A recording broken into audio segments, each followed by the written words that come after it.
Le Conseil des ministres a adopté, au titre du département en charge de l'industrie, du commerce et de l'artisanat, 3 rapports. Le premier rapport est relatif à l'adoption d'un décret portant dissolution de la maison de l'entreprise du Burkina Faso, structure associative, et le transfert de son patrimoine, de ses droits et obligations à l'État. Le deuxième rapport concerne l'adoption d'un décret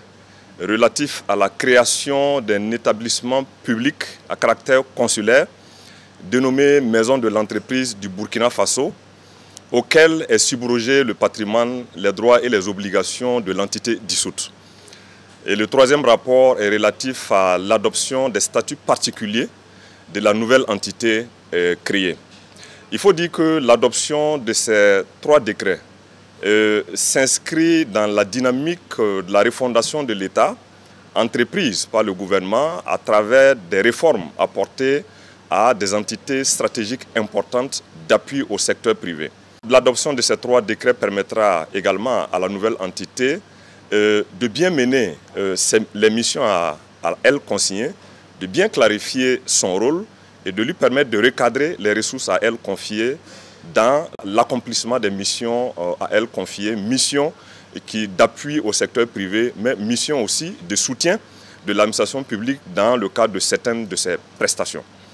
Entre autres innovations apportées, en dehors donc de la dissolution de la forme associative et la création de la forme d'établissement public, il y a le fait qu'il est institué désormais au sein de la structure une assemblée consulaire intitulée Club des entrepreneurs du Burkina Faso. Il s'agit d'une assemblée consultative et qui sera une sorte d'interface entre les entrepreneurs et l'État dans le cadre donc des échanges sur les sujets d'importance qui concernent donc les entrepreneurs du Burkina Faso. Il y a aussi l'instauration d'une assemblée générale et d'un conseil d'administration qui seront désormais les organes donc de gestion et de contrôle donc de la nouvelle entité, au sein desquels siégeront exclusivement des représentants de l'administration.